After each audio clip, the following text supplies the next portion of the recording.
नमस्कार मित्रांनो, मी रोहित परत एकदा. थोडा गॅप झालेला होता व्हिडिओसाठी, पण आज मी एक नक्की व्हिडिओ अपलोड करणार आहे.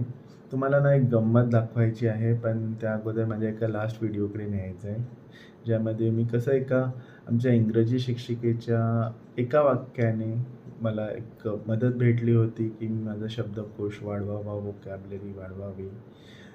तर ही एक डिक्शनरी मी घेतली होती 2008 साली विले पार्लेच्या एका छोट्याशा बुक एक्झिबिशनमधून आणि ती मी अजूनही जपून ठेवली आहे.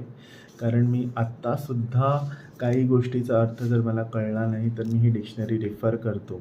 जरी आत्ताच्या काळात आपण Googleने इन्स्टंटली कुठल्याही शब्दाचा अर्थ त्याचा मराठी, हिंदीमध्ये रूपांतर बघतो. पण जी मजा ह्या डिक्शनरी चाळण्यामध्ये आहे ना मित्रांनो, ती कशातही नाही आहे. तुम्हाला माहीत नसेल, पण डिक्शनरीचा खप आजकाल खूप कमी होतो.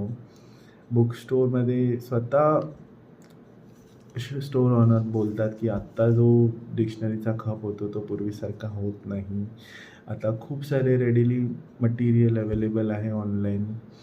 पण मित्रांनो, मला असं वाटतं, की ही डिक्शनरी विलुप्त होण्याअगोदर आपण त्याचा जप करावा आणि प्रत्येक घरात ॲटलीस्ट एक तरी डिक्शनरी असावी.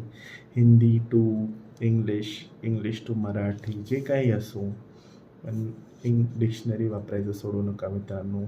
आपल्या पुस्तक पब्लिकेशनच्या ज्या बिझनेसला आहे त्याला मदत करा, त्याला गरज आहे.